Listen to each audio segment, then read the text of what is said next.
Welcome guys, मैं हूं मेहुल और मिस्टर मजनू एक्सप्लेनर चैनल पर आपका स्वागत है। कहानी की शुरुआत में हमें बेकी नाम की एक लड़की को दिखाया जाता है जो कि अपनी कार में बैठकर अपने काम पर जा रही थी। बेकी चैडविक सिटी में एक फूड रेस्टोरेंट में काम करती थी। कुछ देर के बाद वो रेस्टोरेंट में पहुंच जाती है और अपनी कार को पार्किंग एरिया में लगाकर रेस्टोरेंट के अंदर चली जाती है। तभी उनके पास केविन आ जाता है। केविन भी उसी रेस्टोरेंट में काम करता था। यहाँ से दोनों रेस्टोरेंट के अंदर चले जाते हैं, जहाँ पर इस रेस्टोरेंट की मैनेजर सैंड्रा बाकी वर्कर्स के साथ इन दोनों का वेट कर रही थी। अब सभी के आ जाने के बाद सैंड्रा सभी वर्कर्स को बताती है कि कल किसी रात ने मेन डोर को खुला छोड़ दिया था, जिसकी वजह से किसी ने हमारे $1000 चुरा लिए है। सैंड्रा कहती है कि आगे से कोई भी ऐसा नहीं करेगा और डोर को अच्छे से लॉक करके ही बाहर जाएगा। इतना कहकर सैंड्रा सभी को अपने काम करने को कहती है और खुद भी अपने काम में बिजी हो जाती है। थोड़ी देर में धीरे धीरे रेस्टोरेंट में कस्टमर आने भी शुरू हो जाते हैं। कुछ देर के बाद मार्टी, जो कि वहीं पर काम करती थी, वो बेकी के पास जाकर कहती है कि सैंड्रा को लगता है कि तुमने कल रात को दरवाजा खुला छोड़ दिया था। लेकिन उसे कहती है कि इस दरवाजा असल में केविन ने खुला छोड़ दिया था और इस बात को मैं सैंड्रा को नहीं बताना चाहती क्योंकि इससे केविन की जॉब चली जाएगी। यहाँ पर मार्टी को पता था कि बेकी सच बोल रही है और इसके बाद वो अपने अपने काम में बिजी हो जाते हैं। कुछ देर के बाद यानी कि दोपहर के टाइम रेस्टोरेंट में एक फोन कॉल आती है। जैसे कि सैंड्रा ने उस कॉल को पिक करती है तो दूसरी तरफ डेनियल नाम का एक पुलिस ऑफिसर उसे कहता है कि मेरे पास एक आदमी आया था जो मुझे बता रहा था कि आपके पर्स में जो पैसे चोरी हुए हैं वो आपके रेस्टोरेंट में काम करने वाली एक लड़की ने चुराए हैं, जिसका नाम बेकी है। और बेकी को उसने अपनी आंखों से आपके पर्स से पैसे चुराते हुए देख लिया था। इतना कहकर डेनियल सैंड्रा से कहता है कि मेरे पास इन्वेस्टिगेशन करने के लिए पुलिस की एक बड़ी टीम है जो आपके रेस्टोरेंट में आकर बेकी से इस बारे में पूछताछ कर सकती है, लेकिन इसकी वजह से आपके रेस्टोरेंट का नाम खराब होगा, इसलिए मुझे लगता है कि आप मेरी हेल्प कर सकते हो। सैंड्रा ये बात जानकर घबरा जाती है और डेनियल से पूछते हैं कि आखिर मैं आपकी हेल्प कैसे कर सकती हूँ। डेनियल सैंड्रा से कहता है कि सबसे पहला बेकी को रेस्टोरेंट के बैक साइड में बुलाइए और उससे मेरी बात करवाइए। सैंड्रा ऐसा ही करती है। वो तुरंत ही बेकी के पास जाती है और उसे रेस्टोरेंट के बैक साइड में ले जाती है और उसे इस बारे में सब कुछ बताकर डेनियल को फोन लगाती है। बेकी डेनियल से बात करवाती है। फोन पर बेकी डेनियल से कहते हैं कि मैंने ऐसा कुछ भी नहीं किया, लेकिन डेनियल उसे कहता है कि मेरे पास एक आदमी आया था जिसने तुम्हें सैंड्रा के पर्स से चोरी करते हुए देख लिया था। इसके बाद डेनियल बेकी से कहता है कि मेरी सैंड्रा से बात करवाओ। डेनियल सैंड्रा से कहता है कि आपको बेकी के पर्स की तलाशी लेनी होगी, जिससे सैंड्रा तुरंत ही बेकी के पर्स को उठा लेती है और साथ ही बेकी को वार्निंग देती है कि अगर तुम्हारे पर्स में से मुझे पैसे मिल गए तो मैं तुम्हें अपनी नौकरी से निकाल दूंगी। यहाँ पर सैंड्रा बेकी के पर्स को चेक करती है, लेकिन उसे कुछ भी नहीं मिलता। सैंड्रा डेनियल को कहती है कि मुझे बेकी के पर्स में कुछ भी नहीं मिला, जिस पर डेनियल उसे कहता है कि बेकी को रेस्टोरेंट में पकड़ रखो। साथ ही वो सैंड्रा को यह भी बताता है कि आपको मेरी फोन कॉल कर भी मदद करनी होगी। सैंड्रा उसे कहती है कि बेकी ने पहले कभी ऐसा गलत काम नहीं किया है, लेकिन डेनियल उसकी बात पर विश्वास नहीं करता और कहता है कि अगर बेकी निर्दोष निकले तो इसकी जिम्मेदारी मैं खुद लेता हूँ, वो मैं खुद कबूल कर लूंगा। सैंड्रा बेकी की दोबारा से डेनियल से बात करवाती है। और बेकी डेनियल को समझाने की कोशिश करती है कि सर, मैंने आज तक कभी ऐसा गलत काम नहीं किया है और मैं चोर नहीं हूँ। ये सुनकर डेनियल बेकी को 2 ऑप्शन देता है। पहला एक ही बेकी को चोरी के जुर्म में जेल जाना होगा और दूसरा एक ही बेकी को अपने सारे कपड़े उतार कर सैंड्रा को उसकी तलाशी लेने देनी होगी। ये 2 ऑप्शन सुनकर बेकी हैरान हो जाती है, लेकिन यहाँ पर बेकी जेल नहीं जाना चाहती थी, इसलिए वो अपने कपड़े उतार कर सैंड्रा को उसकी तलाशी लेने के लिए तैयार हो जाती है। लेकिन वो डेनियल से रिक्वेस्ट करती है कि जब सैंड्रा उसकी तलाशी ले तो उसके पास पार्टी पर वहाँ पर मौजूद रहे। डेनियल बेकी की इस बात पर मान जाता है। वही सैंड्रा को यहाँ पर थोड़ा शक हो जाता है और वो डेनियल से पूछते है कि क्या वो किसी फोन बूथ से बात कर रहा है या फिर दूसरे और जरिए से।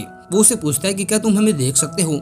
सैंड्रा किस बात पर डेनियल उसे कोई जवाब नहीं देता और सैंड्रा भी मन में डरी हुई थी, इसलिए इस बात को इग्नोर करके मार्टी को लेने के लिए चली जाती है। सैंड्रा मार्टी के पास आकर उसे इस मामले में सब कुछ बताकर अपने साथ रेस्टोरेंट के बैक साइड में ले जाती है।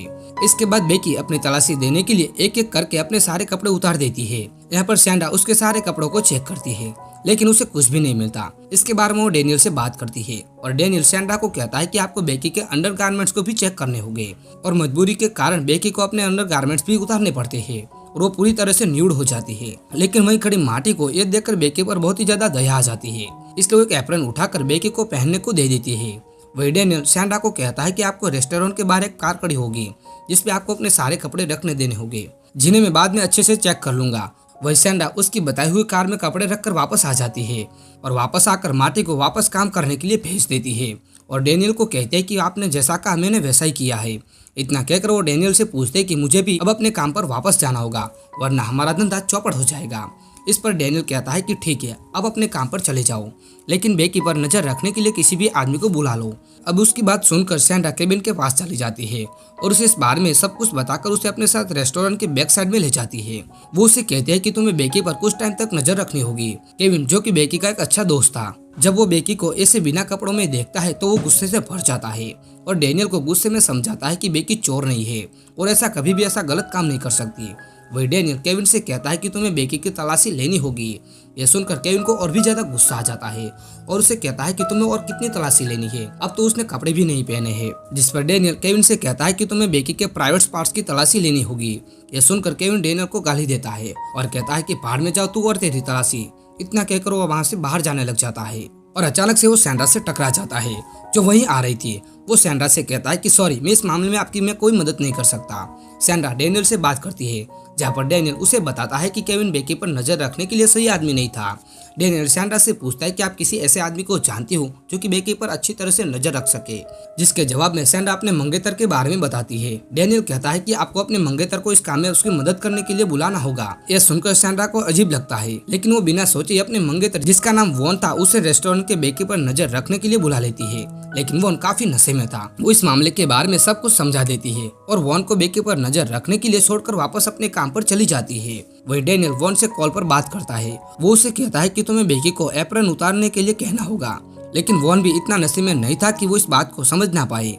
वो डेनियल को ऐसा करने से मान जाए। वहीं डेनियल वॉन को कहता है कि मेरी बेकी से बात करवाओ। डेनियल बेकी से कहता है कि अगर तुम्हें जेल जाने से बचना है तो तुम्हें वही करना होगा जो वॉन तुमसे कहे।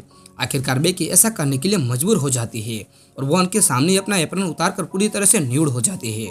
डेनियल बड़े घटिया तरीके से वॉन से पूछता है कि बेकी के बॉडी पार्ट्स कितने बड़े हैं, जिस पर वॉन उसे कोई जवाब नहीं देता। तभी डेनियल वॉन से कहता है कि वो ऐसा इसलिए कर रहा है क्योंकि जिस आदमी ने बेकी को चोरी करते हुए देख लिया था, वो बता रहा था कि उसने बेकी के चेस्ट पर कुछ निशान देखे थे, इसलिए तुम्हें उस निशानों को पता करना होगा। वहीं डेनियल को वॉन की आवाज से आइडिया हो जाता है कि वो नशे की हालत में है, इसलिए वॉन से कहता है कि तुम्हें बेकी को जंप करने के लिए कहना होगा, जिससे शायद चोरी किए हुए पैसे उसके प्राइवेट पार्ट से नीचे गिर जाए। वही वॉन के कहने पर बेकी जंप करने लग जाती है और जब कोई पैसे बाहर नहीं निकलते तो डेनियल वॉन से कहता है कि तुम्हें बेकी के प्राइवेट पार्ट्स को खुद ही चेक करना होगा और काफी एक्स्ट्रा हो चुका था।